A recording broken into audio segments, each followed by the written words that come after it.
Okay, well, hello, I am Marshall Peter, the Director of Cadre.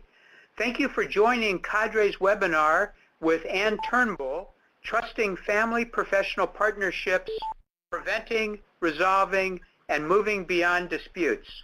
Today's webinar is one in a continuing series of Cadre webinars. You should be seeing some poll questions on your screen. Please take a minute to answer these. A few technical notes. The PowerPoint and other handouts for today's webinar are available for download on the Cadre website. You can also download them from the file sharing pod on the right hand of your screen. All phone lines have been muted to minimize interruptions. When we open up the call for questions, please press #6 to unmute your phone and *6 to remute. We do recommend calling in using a telephone rather than computer audio. You can enter any questions or comments into the chat box in the bottom right-hand corner of your screen. Cadre staff will be attending to those throughout the webinar. Please note that we will offer a captioned recording of this webinar in the near future.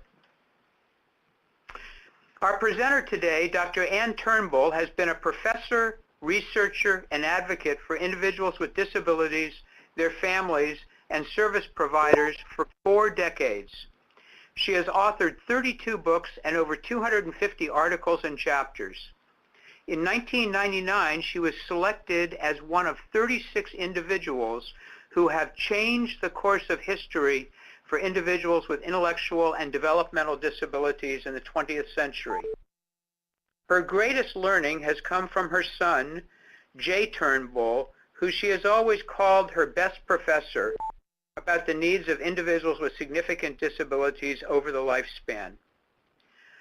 Given Ann's extraordinary accomplishments, it is quite remarkable that she remains unaffected, kind, and an absolute delight to work with.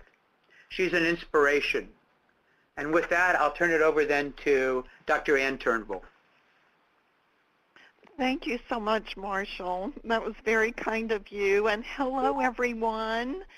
Especially hello, Maria. I see that you added something to the chat box. It's exciting to know that you're on the line.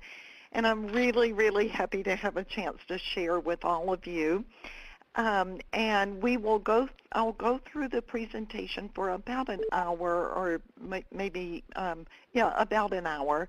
And then we'll have questions. So please, or is that right, Marshall? Or would you like to stop for questions in between? It doesn't matter to me.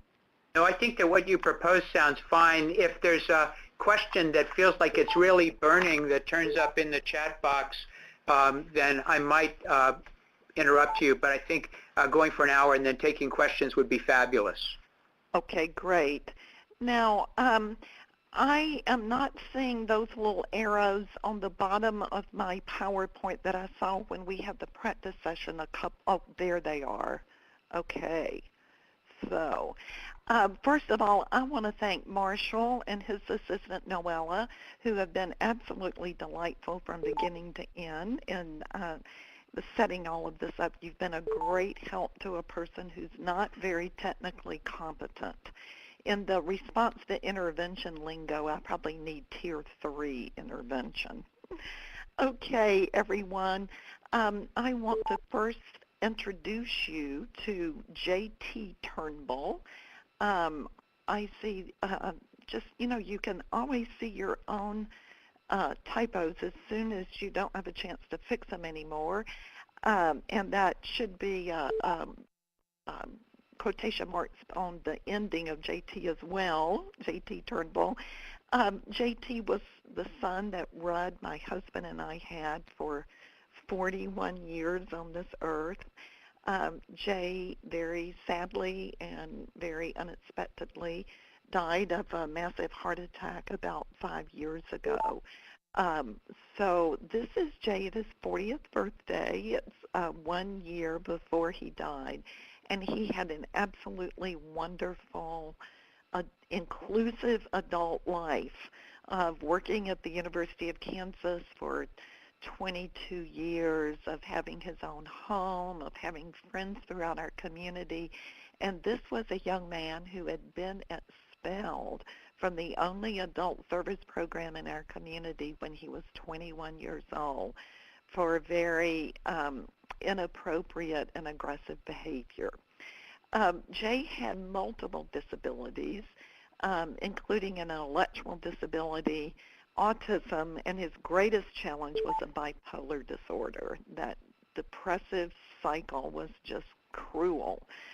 But in spite of these things, in spite of the fact he is definitely one of the 1% or 0.5% or 0.25% of students with very significant needs, he still had such an amazing adulthood, and much more amazing adulthood than he had school years.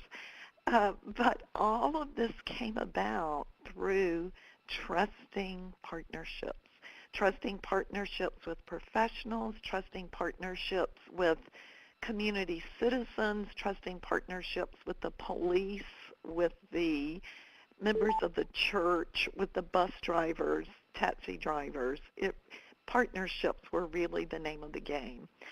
I am such a proponent that the thing that for Jay withstood 4 decades of quality of life came about not just through the limited efforts that Rudd and I alone as two parents could provide, but through all of the synergistic efforts. And I really am going to focus in this presentation on trusting partnerships between families and educators and other related service providers. But these same points apply to trusting partnerships with everyone. So we all have, whether you're a family member or a professional, you know that many families feel exceedingly intimidated in IEP conferences. When you ask families what their experience have been in IEP conferences, most of them shudder and say they hope they never have to go to another one. I've also visited some amazing schools in this country that have such quality, amazing partnerships, and the families love their IEP conferences, but they love them because they do not perceive that the professionals have power over them at those meetings. So trusting partnerships can't happen as long as professionals have the trump card, as long as they hold the power. In some of our research from the Beach Center on Disability at KU, we interviewed professionals about what were their favorite parents and what was it that those parents did. And we learned about what we call the Goldilocks perspective.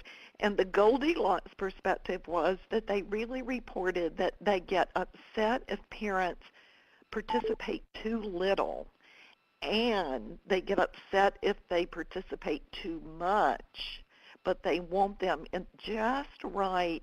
And often when we said, what does just right mean? They said, I want them to really listen to my recommendations and follow through with what I do.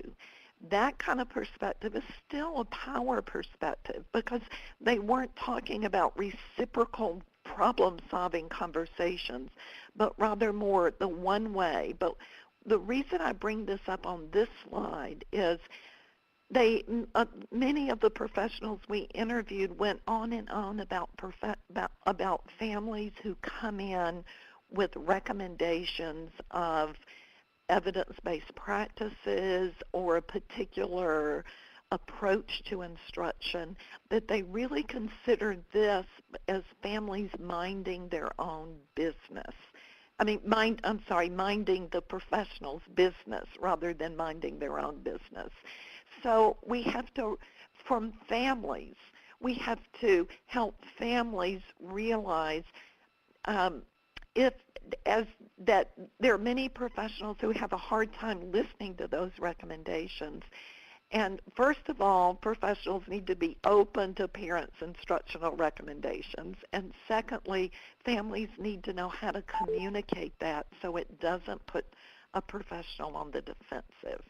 So this is what we're shooting for, this shared power. And this is what I've had the luxury of seeing in some model schools around the country where there is such amazing energy and power in the school that comes from such a close, reliable, trusting alliance between the families and professionals. So kind of thinking about that as a background, I want to just remind us from, oh, there we go, with the power through relationships. I'd forgotten that had some animation in it. I want you to think about, are we, but are you, each one of you individually, are you doing your best on family professional partnerships, and are we collectively doing our best? My father growing up I must have heard him say 1,000 times, anytime he heard me or my sister or other people say they were doing their best, he would say, you have no concept of what your best effort is, so you must continually strive to do better today than you were able to do yesterday. If you will make a concerted effort every day, your best effort will grow in ever-increasing circles. So I want all of us, myself included, to think about what we consider our best effort to be. And in this presentation, let's look for a way to grow that best effort. And what I'm really encouraging you to do, whether you are a family member or a mediator or a due process hearing officer or an educator, constrain yourself from saying, well, yes, but, that might sound fine, but be open. Be as open as you can to the suggestions that we're going to talk about, and let's see how we can make our best effort grow, not only today, but every day. Well, I first want to share with you some research that we did at the Beach Center on Disability. At the end of this article, there is a reference for this study where you can gain access to that. In fact, I could, in addition to giving you a reference, I don't think I put a link to it, but I can put a link to where that is on the Beach Center website. So that it would be as easy for you as possible. But what we did is we had 33 focus groups. That's a lot of focus groups. These were in 3 states, and 32 interviews with families who did not have English as their second language. And we included parents of children with and without disabilities, service providers across a range of disciplines, and administrators. And we had, unlike most research, we had a very broad representation of people who were from culturally diverse backgrounds. Here is a slide of the article that you can access if you want to read this whole article. But I'm going to tell you about the highlights of the article because it has so much practical help in it for how we can develop trusting partnerships that can prevent disputes. I mean, the very best way to prevent and resolve and move beyond disputes is to have trusting partnerships. And I'm going to really emphasize that in most of our presentation, but then talk about some other strategies as well. Think about a problem that you have had, an argument, a difference of opinion, a conflict with someone who you really consider to be an enemy or not a friend, at least not a friend, or someone who you do not have a trusting relationship with. And think about, what is conflict like when it's with a person where the two parties, you and the other party, distrust each other from the outset, doesn't that just escalate conflict? Now, think about a time that you had a difference of opinion or conflict with a person with whom you do have a trusting partnership. And think about how much easier that was to communicate about and resolve because the partnership of trust existed. And that's really the essence of why we're going into these components of partnership. When you have these things in place, you are in your safest and best and most facilitating zone of being able to reach successful resolutions and be on the other side, the resolved side of a dispute. Okay, well, from our research with these 33 focus groups and 31 interviews, that was lots and lots of work and lots of transcripts and listening to people, but it all boiled down to these 6 points. That when families and professionals talked about the people with whom they have partnerships, and we especially, in this study, we were looking for families' perspectives on partnerships. It was communication, professional competence, respect, commitment, equality. And when those things are present, those all add up to trust. And so let's examine each one of those. What do we mean by communication? Well, families describe the fact that professionals with whom they have a trusting partnership are friendly, they're clear in their communication, they're honest, they provide and coordinate information, and the aspect of communication that was emphasized over and over again was listening. Now, this is what families were saying worked well for them to have trusting partnerships with professionals. But interestingly, in our study of professionals, they were saying these same things, that this is how they wanted families to be. And essentially then it's how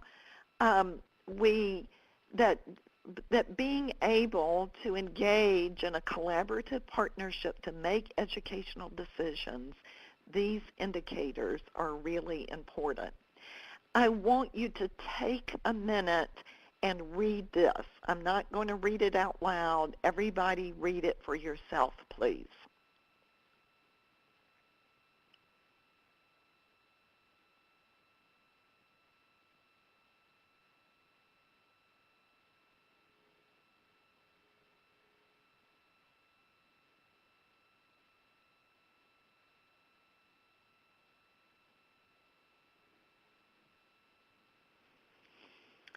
Okay, now think about what is the essence of listening in this quote. What I love about this perspective, and this perspective came from a principal of a school, what I love about it is the principal is not saying to the parent, yes, but you saw that program, but we don't do that here. Yes, but you saw that program and you like it, but we don't have money for that here. But instead of cutting it off and getting defensive and building a wall, what did this principal do? This principal listened, and not only listened to what the parent was offering, this principal went the second mile and started asking questions. What did you like about it? What did your son think? What really impressed you? Because, it might be that the principal could not offer the identical program that was 50 miles down the road.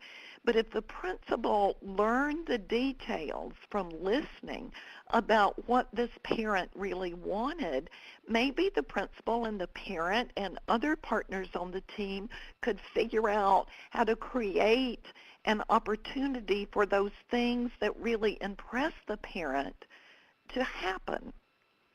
So what the major thing in preventing conflict and in resolving it and in moving behind it is listen non-defensively.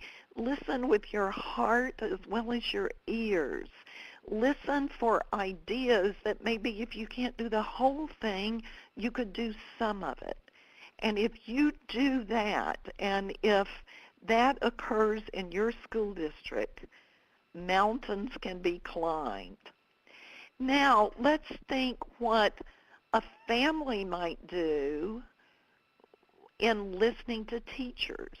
And it reminded me of when Jay was in high school, and we moved from Lawrence, Kansas to the suburbs of Washington, D.C. He had a very cool, hip teacher at his new school, and she really felt that the clothes he was wearing to school were not age appropriate. They looked more like an adult than a teenager. They looked more like he had come off the golf course than he had come, than fitting in with a peer group.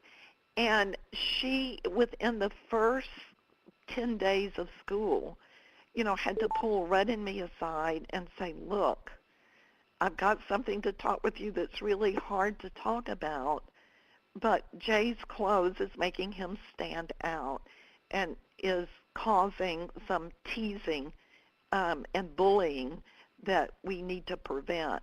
And I say that because as a parent, it can be so easy to say, well, those are great clothes, or those are the clothes he's always worn, or he likes those and we like those. I mean, there are all of those responses, but the key is listening to the parent, to the teacher's good intention, not getting defensive, asking questions just like the principal did. Like, well, would you give us an example? And what do the other students wear? And what would you recommend? So that we're opening communication rather than closing it. Moving on after communication, families said that they really wanted educators, that they could really trust the educators that knew their stuff, educators who knew how to teach. So the educator, if the educator might listen and be a great communicator, but if she or he didn't know how to effectively teach, then it wasn't enough just to have communication. It wasn't enough just to have respect. They had to know how to teach, and they wanted educators who knew how to provide an appropriate education, who continued to learn, who were always pushing the edges of learning themselves. And they really emphasized setting high expectations. Let's see what we mean about that. Take a minute and read this quote.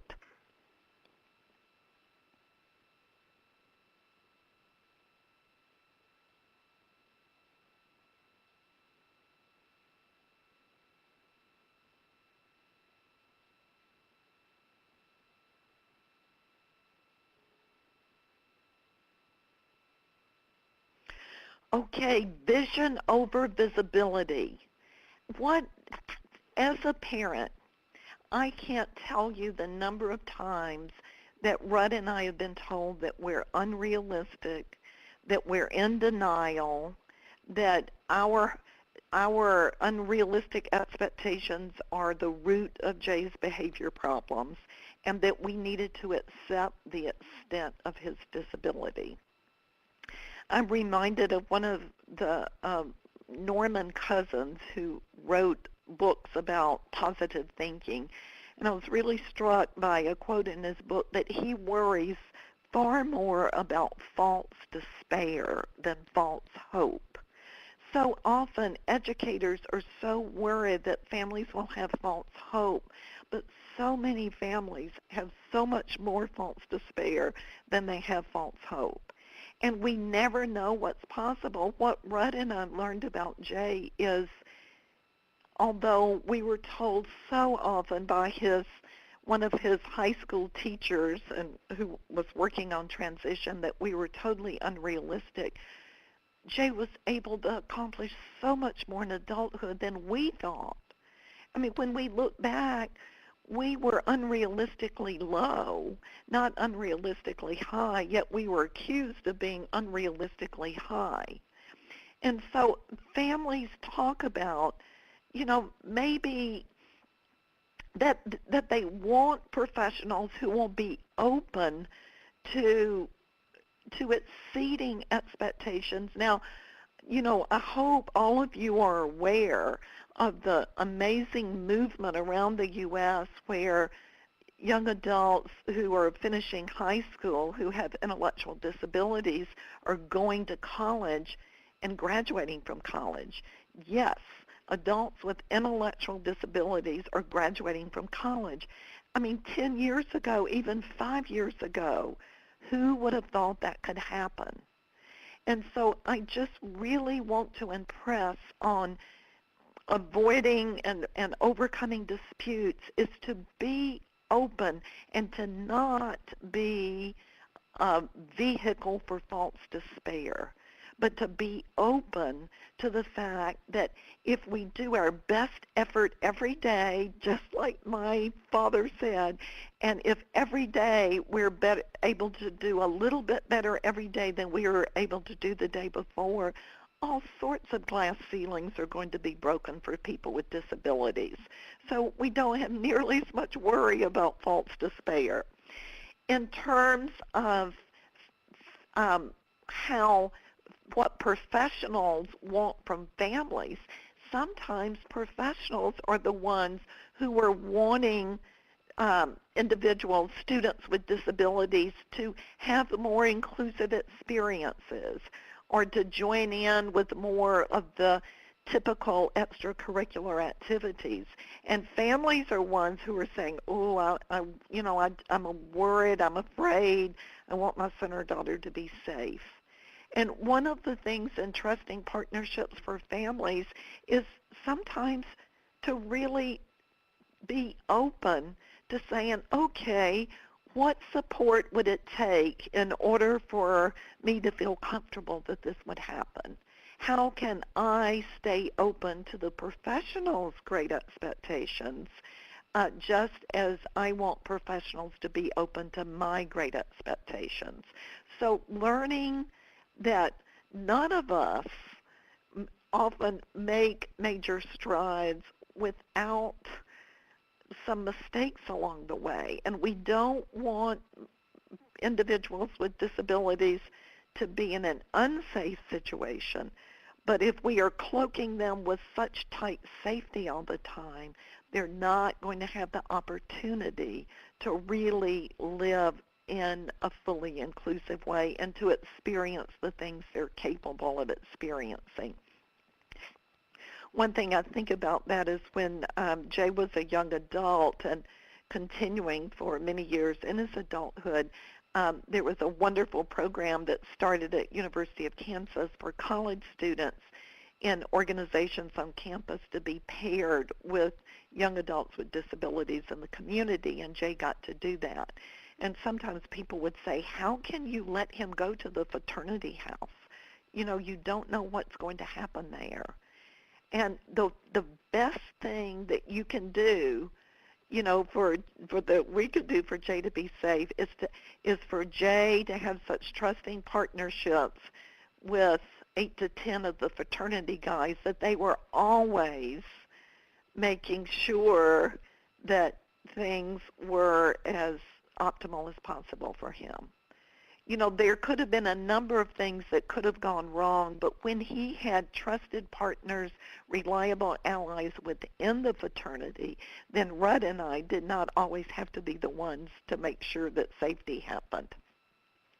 Okay, moving along, the third component, respect, and you see the three major indicators here, and we're going to talk about affirming strength. So please read this quote.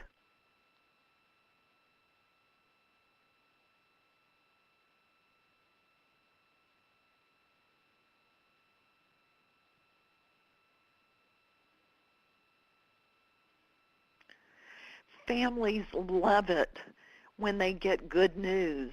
And so often as educators, we get so busy with so many of our responsibilities that we don't have time to give good news, and we only communicate with families around bad news. But the more that professionals affirm the child's strengths and the family strengths to the family and child, the more trust is going to be built. So really looking for the positives and letting people know that. And then how can families affirm professional strengths? And a whole variety of ways of making positive verbal comments, of sending emails of gratitude and affirmation, of sending notes. I know Rudd and I have written hundreds of letters of recommendation for professionals who have worked with Jay as they've wanted to go on to school, or nominated professionals for awards. You know, those of you who are leaders of family organizations, we need to be getting across the message to families that professionals need their strengths affirmed also. And there are just all sorts of ways that we can do that. Something that's happening very well, I'll save that example for one of my later comments here. Commitment, being sensitive to emotional needs, being available and accessible, and going above and beyond. And we think, oh my goodness, how can we go above and beyond? We've got so much to do. Read this quote.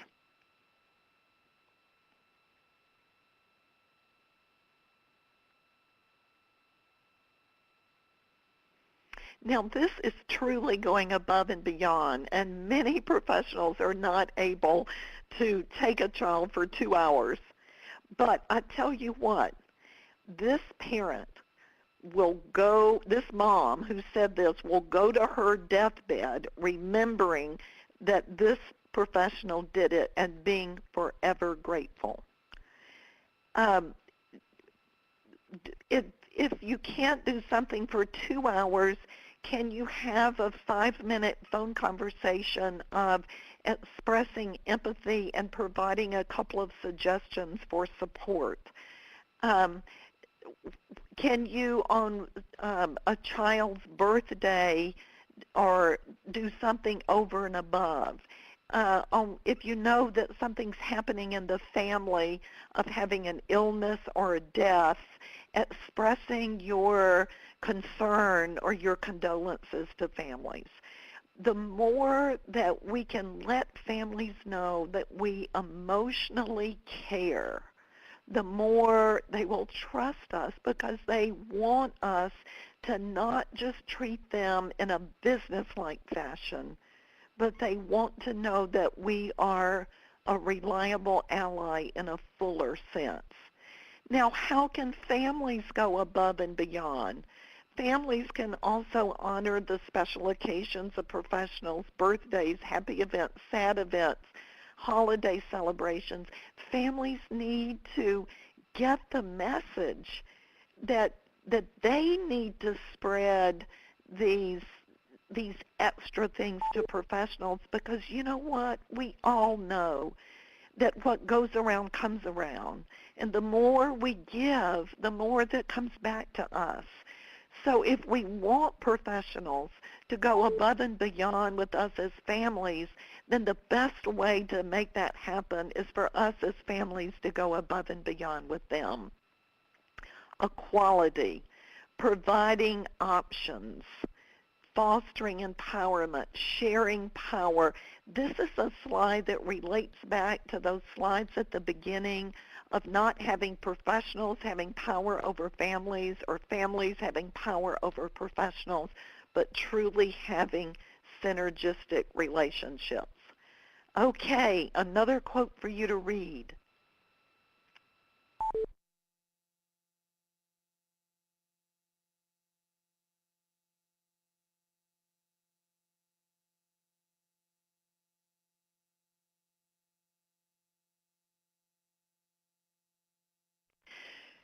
This is a quote that has always stuck in my mind, and I think there's so much wisdom in that last line for us as professionals to think about.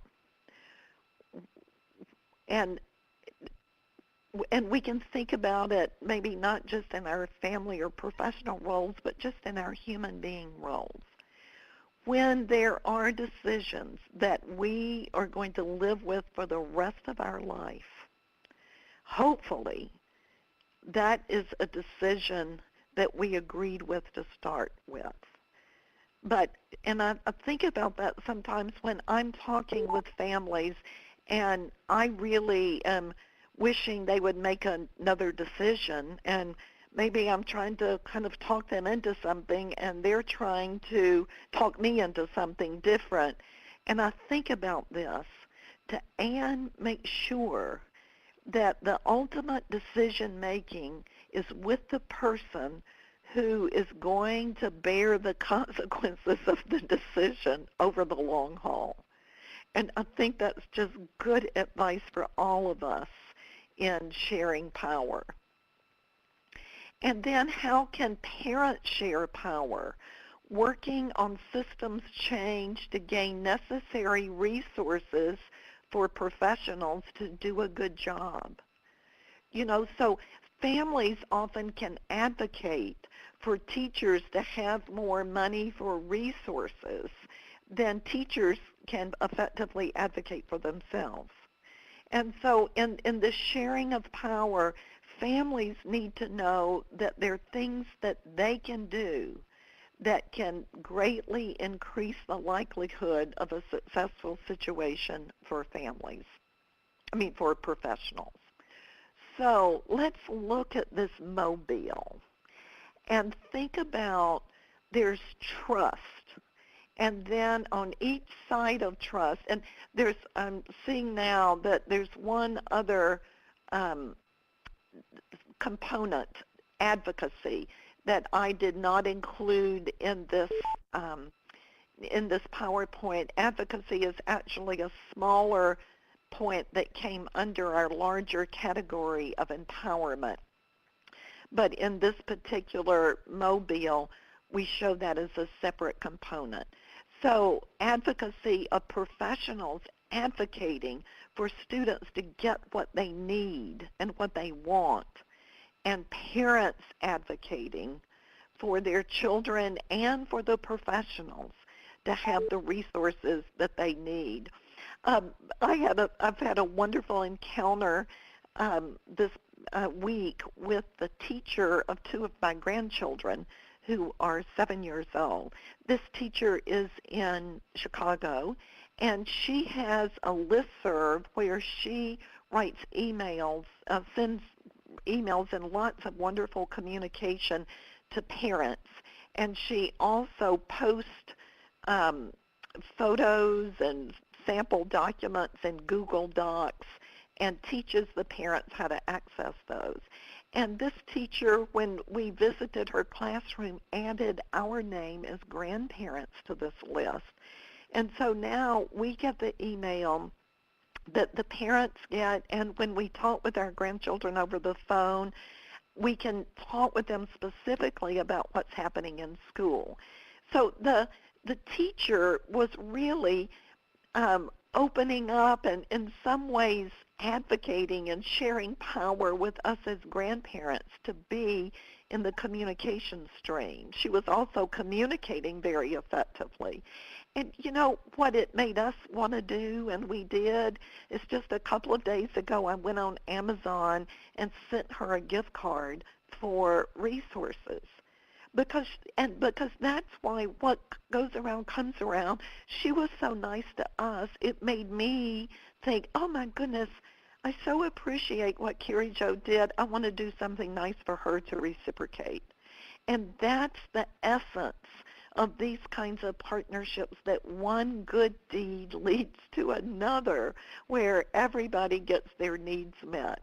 Well, in our Beat Center research, we have these qualitative domains on the left side, these 6 components. And when we did a large national study asking people to use one of our partnership tools to complete it, and when we statistically analyzed the findings, we found that there were 2 major factors in the assessment scale that we have. One factor is the relationship, the trusting relationship that service providers or teachers have with their students, with the child, like treating a child with dignity. And the other factor is the relationship that the service provider has with parents, like people that you can depend on and trust. The professionals are people you can depend on and trust. So this, before we had done this factor analysis, we were thinking of trusting partnerships primarily being between the family and the teacher. That's the way I've primarily been talking about it. But what we saw in this is that for families to really trust the teacher, that families really need for that teacher to also have a trusting partnership with their child. Because if the teacher treats the family with dignity and with the child with a lack of dignity, then the lack of dignity kind of trumps of the child, kind of trumps the dignity of the parents. So it's for teachers and professionals thinking that the family is not just the parents. It's treating the parents in a positive way, but also treating students in a positive way. Now, this is the article that talks about the measurement of partnerships and describes a partnership scale. And as I've told you, this scale has the 2 domains of being child-focused and family-focused. It has 18 items. This is the link to articles about the scale on our website. And you have a copy of this scale on the Cadre website. So you could use the scale. If you are families, the scale could be used, if you are like in a parent training and information center, you might want to encourage the schools in your area to use this scale to find out the extent to which families have a trusting partnership with a professional. We have one version of this that families can fill out on their perception of their trusting partnership with professionals, and we have another that professionals can fill out. So from this, this is how it looks. How satisfied are you that your child's service provider helps you gain skills or information to get what your child needs, has the skills to help your child succeed? Those are 6 of the 18 items. And you can see on the scale, then families would check from very dissatisfied to very satisfied. And this kind of information could be very helpful to schools and to educators in knowing how families perceive partnerships. And then to think about how partnerships could be strengthened. Now, this is a self-assessment that professionals could do. So you could go through each item, look at number 1, I help parents gain the skills or information to be able to get what their child needs.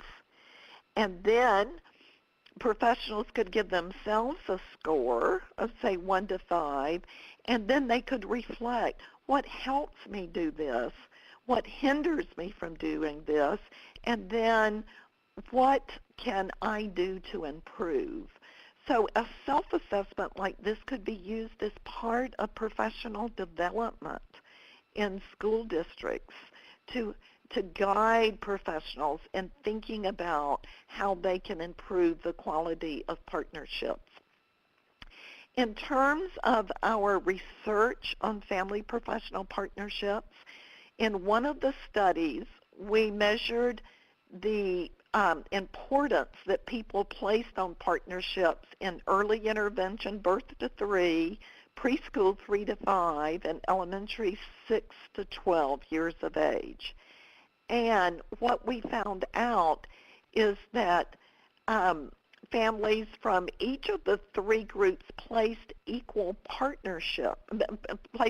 importance on trusting partnership. So the importance did not vary, but look at the second bullet.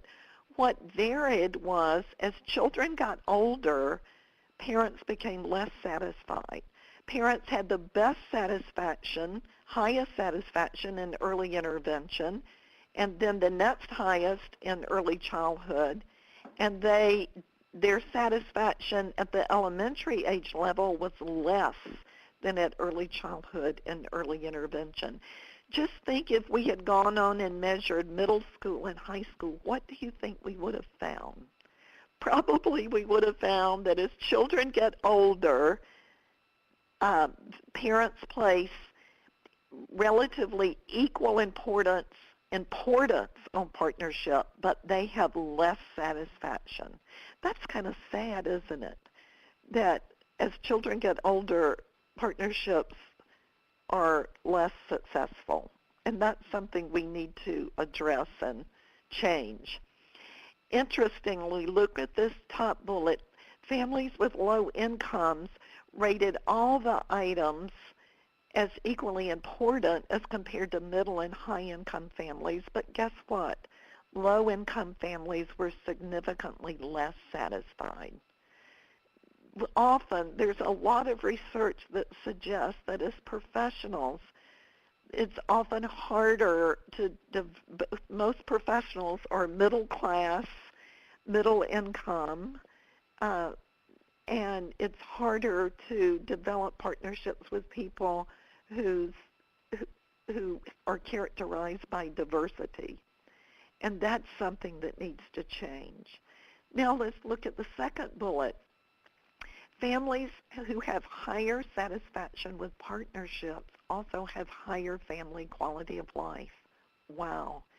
This suggests that one of the benefits of partnerships could be that it's a catalyst for higher family quality of life, that you as professionals can really make a difference in family quality of life by having a trusting partnership. So this research just found that there is correlation between these two. More research is needed to see if higher partnerships actually create higher quality of life. But we know from this research that higher satisfaction with partnerships is critically important. And then partnerships partially mediate the positive difference that services make for families.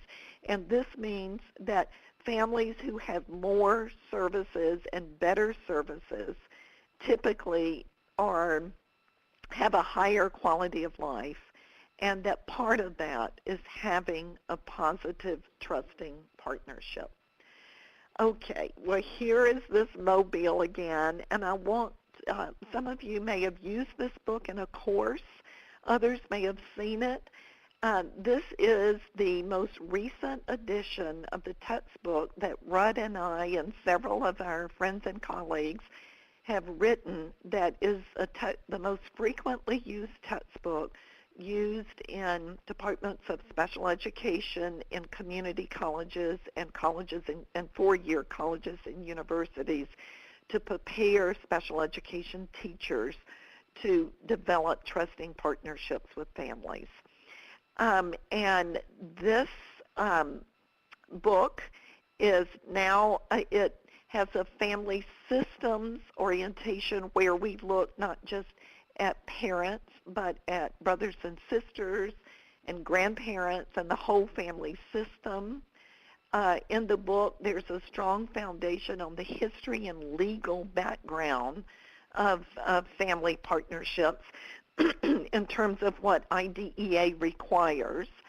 Then this book applies the partnership principles that I just discussed to enhancing partnerships and evaluations, the development of the IFSP and IEP, and the implementation of those individualized programs.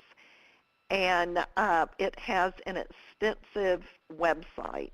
Now, this says in 2008, and this should say in 2015. The online version has just come out in the last couple of months. And I'm really sorry that I did not catch this era earlier. I just caught it last night. The website has changed for the last bullet, and let me give you that website. It is now www.pearson,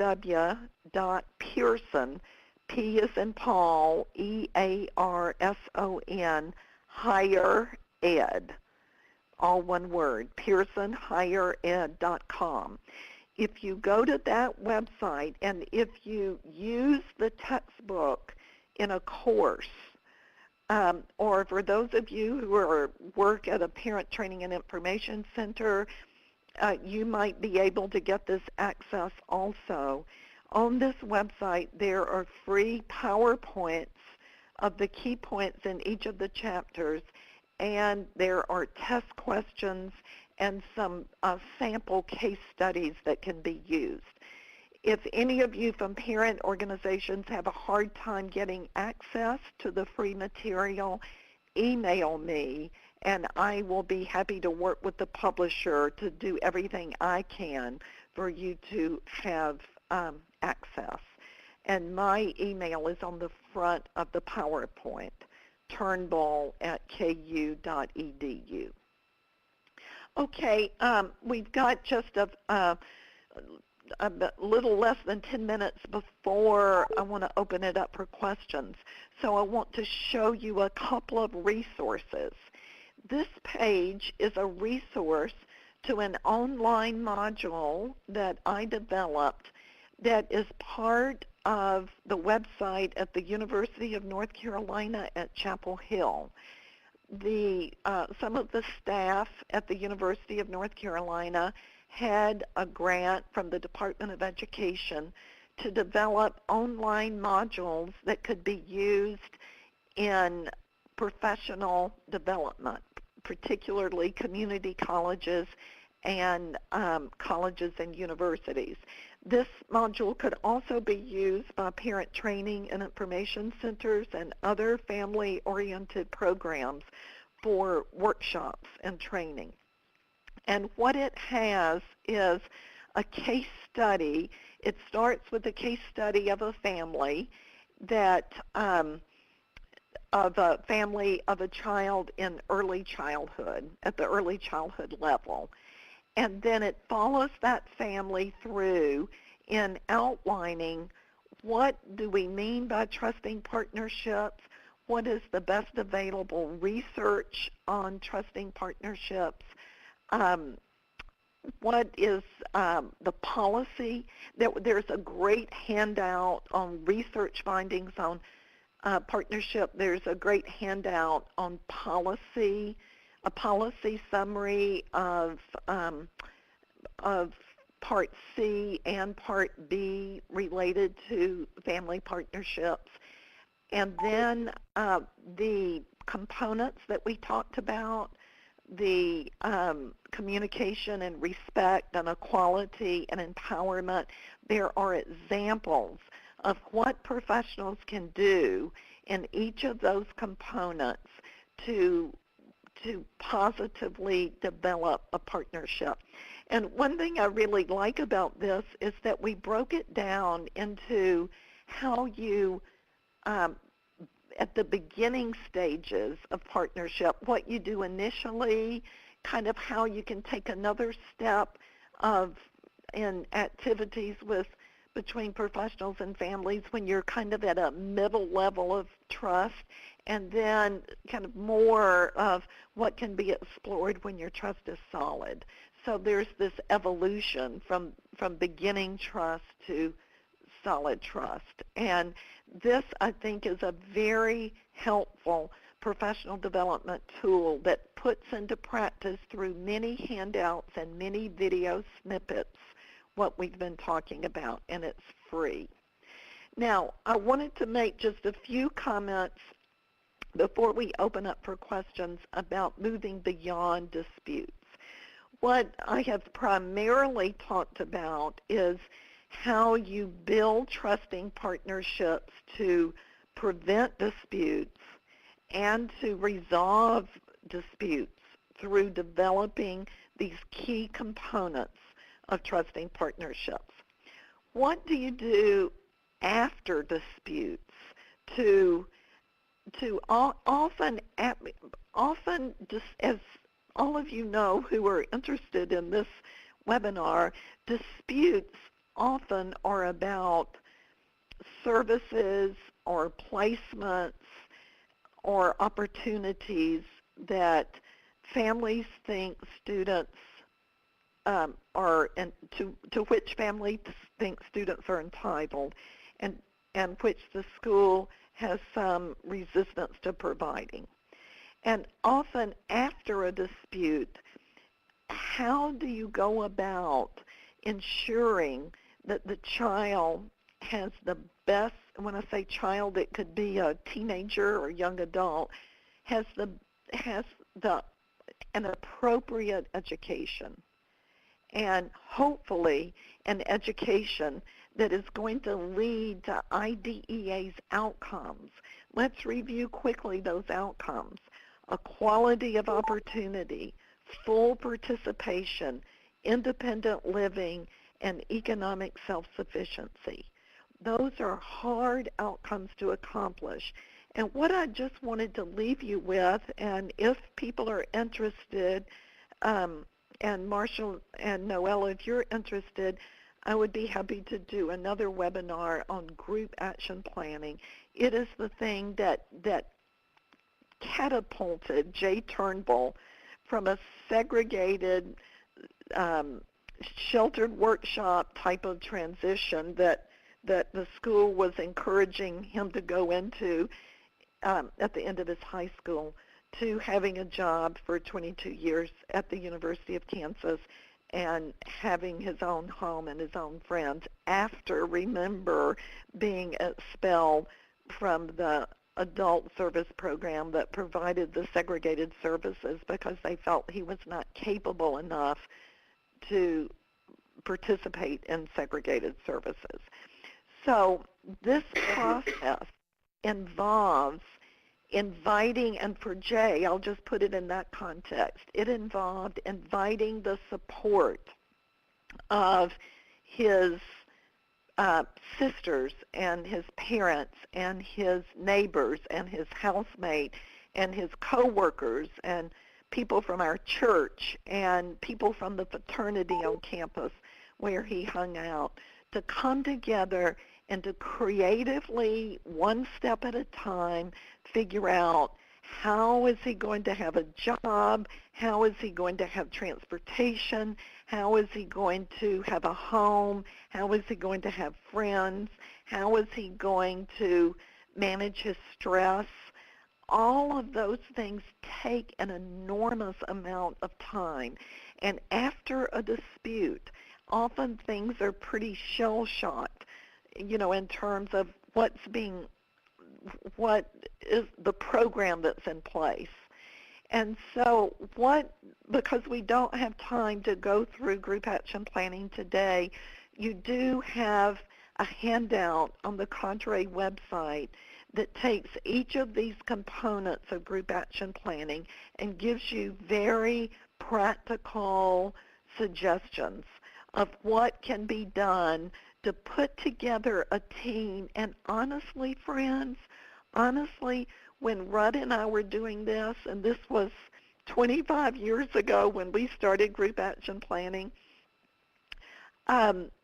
we thought, what is the opposite of a traditional IEP conference? And we're going to do that. So it's going to meet in our home, not in a professional setting. It's going to meet around food and recreation, and we're going to celebrate the birthdays of everybody there. It's not going to be just about Jay. We're going to laugh. We're going to have fun together. We're going to care about each other.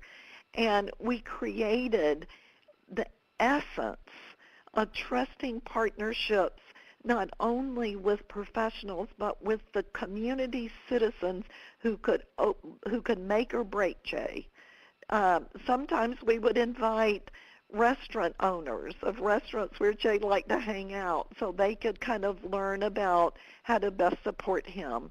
Sometimes it might have been the local bus driver. Who are the people who can make inclusion possible? Because so often in our individualized meetings, we have only professionals and only family, and the fact of the matter is that we need both of those groups. Tiny bit over, folks will be able to stick around. I do want to say, Ann, that we would love to have you do a group action planning webinar for us, and so, and I hope that this this particular experience isn't souring you on that possibility. We've had Marshall, I have had so many tech difficulties. Things like this don't faze me. Well, so again, you're I'm very sorry kind for the people who were on, but don't feel like I am, bothered or upset. I'm not upset. I just know that this happens and that we can have, do everything we possibly can and it still happens. So rest assured that I'm fine. We have a bunch of people that have come back on. If you are listening, we do have folks who are coming back in. So please try to re-enter the webinar, and we'll wait another 60 seconds and then get going. Again, we apologize for the disconnect. Now, Marshall, had anyone sent a question? Because yes, we did get a question. Someone had inquired. Let's see. So Dan Donnell from Nevada was wondering about less satisfied and whether that had any relationship to the extent that there was an increased understanding and knowledge of how the system works. And so he wondered about the construct of satisfaction in relationship to sort of system savvy. Right. And his name? Is Dan Donnell. Hi, Dan. And thank you for your question. And that is something that we have not studied.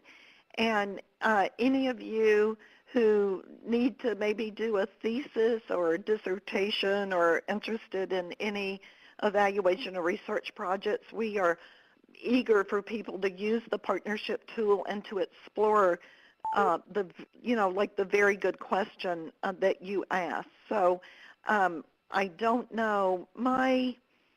This is one trend that I've seen in a couple of studies that is that's interesting, and that is sometimes families who know more of their rights are less satisfied. So kind of the more savvy you are, the least satisfied. And I think part of that is that families who really know their rights have higher expectations. And sometimes families who don't know what it is that, about really being a shared educational decision maker are satisfied maybe with an IEP conference where maybe the parent doesn't say anything. So, and I think that we've got, maybe 90 people are back on, so I think you should proceed with the presentation, and then we'll still try to see if we can keep you on for a few minutes extra. We'll do some questions still at the end. Okay. And Marshall, I have an interview 5 minutes after we finish Okay. that someone is calling me to get an interview on one of the students I advise. So I can stay on for 5 minutes.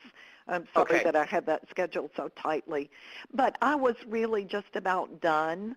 And I Okay. was just saying when the screen went off that there are resources online for you, because I know that I hit a lot of things very quickly. So online you can find the PowerPoint that has some live links in it. And you can also find 2 of the partnership tools, and you can find a handout that describes in detail putting together this group action planning when very significant systems change is needed.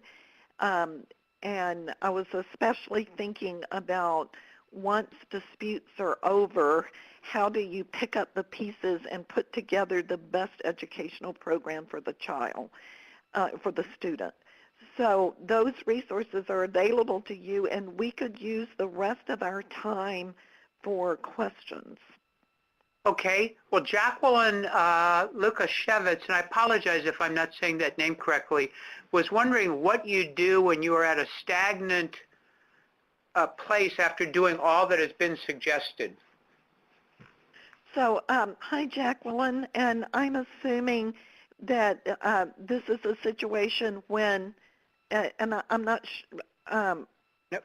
You know what I could I'm thinking do? maybe that, let me see if I'm interpreting this the same way you are, Marshall, that maybe the teacher or professional has done all he or she could do, and still there's not a partnership with the family. Is that Well, I what don't, we're or thinking here? perhaps the other way. So, and Jacqueline, you know what I might do would be to invite you to press #6, which should allow you to speak and to just briefly clarify your question. And then as soon as you've done that, if you would hit *6 and remute, that would be great.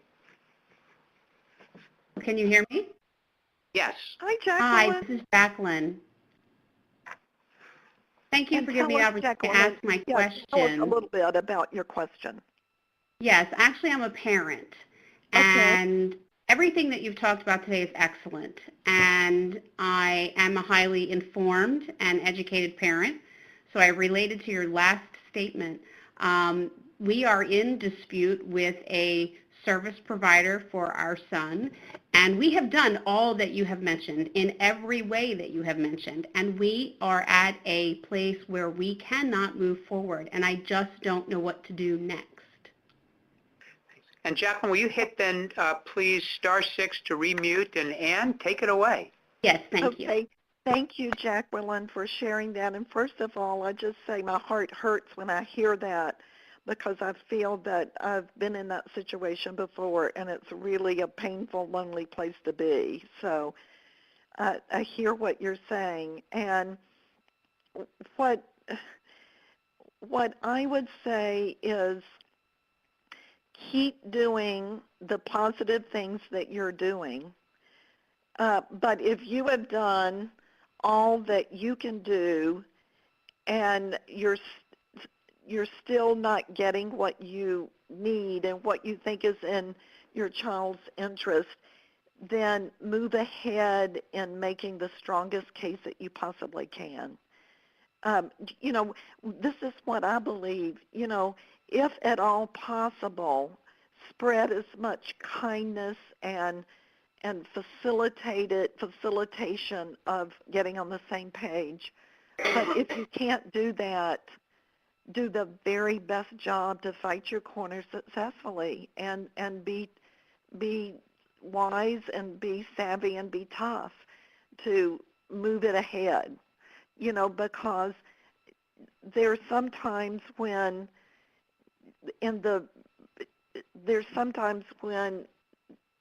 we have to do something beyond the strategies that I've mentioned.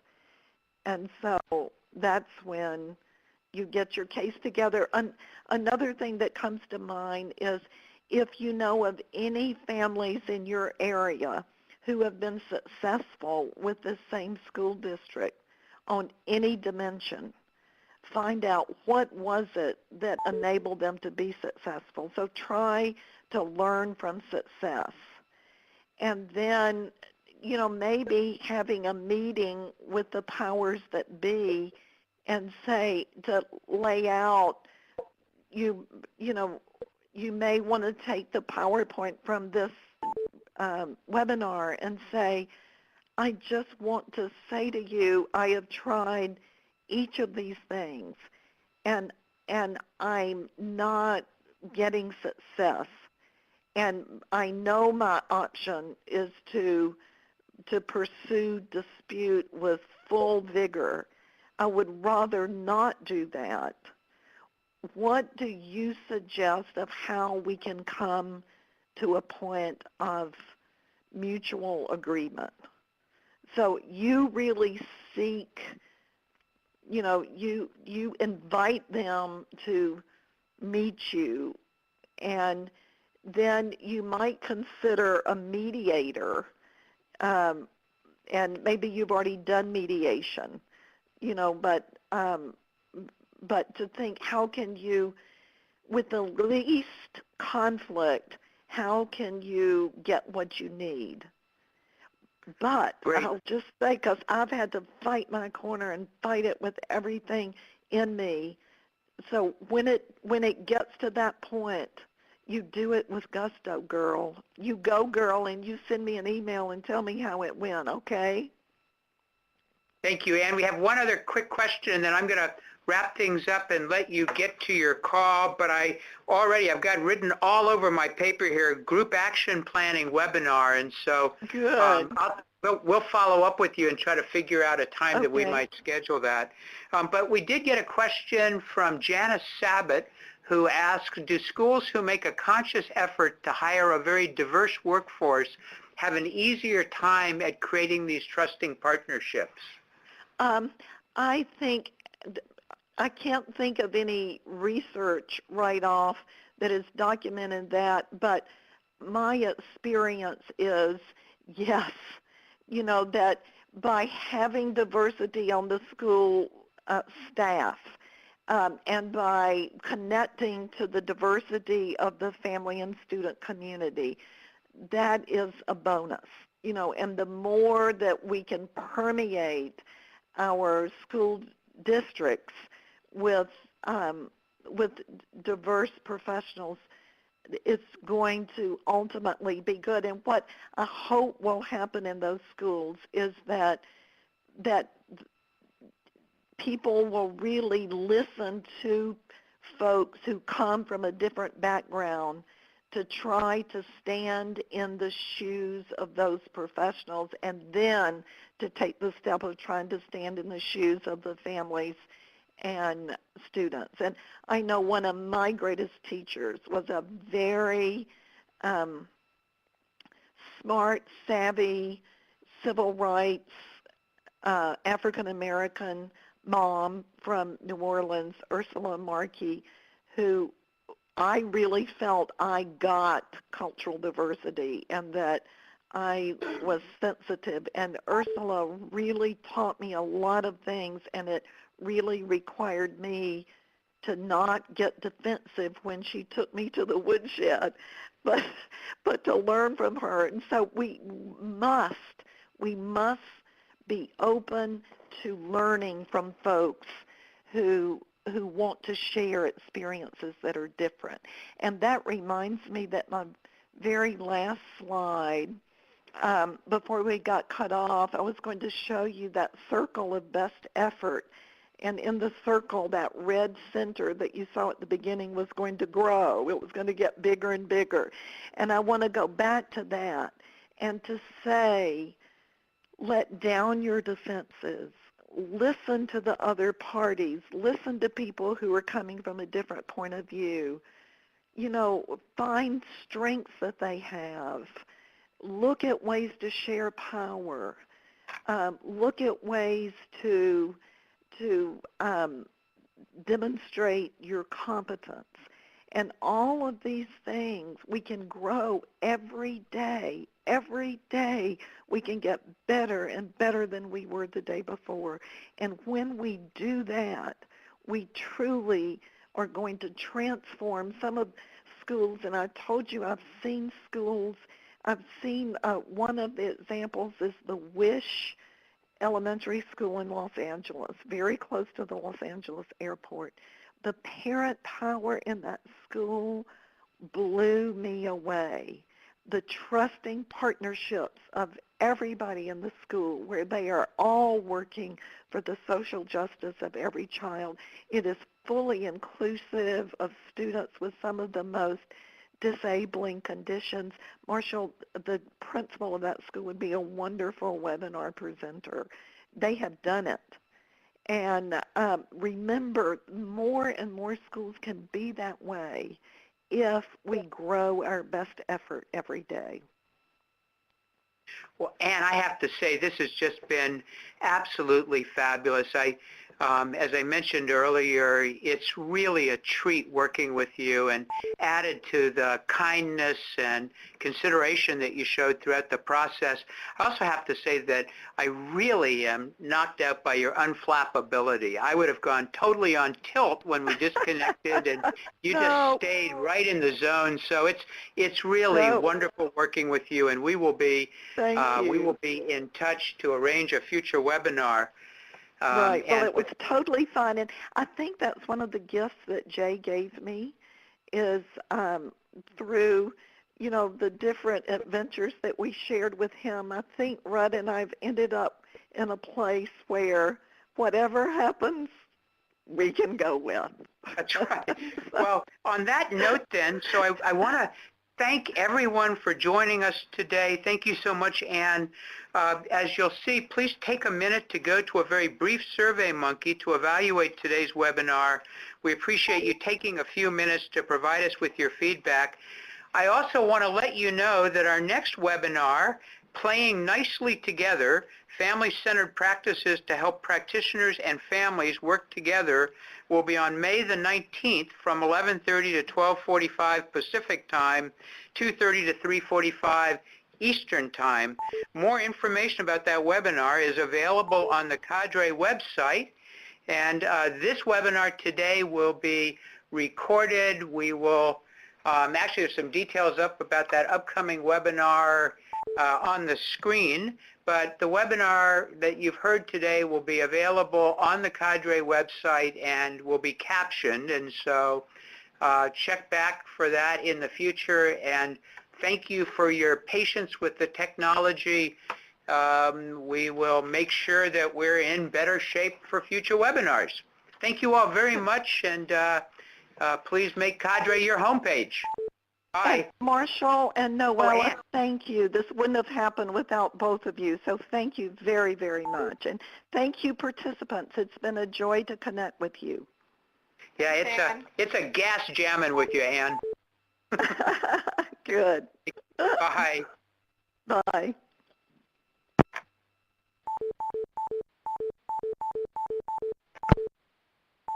The leader has disconnected. The conference will be terminated in 5 minutes.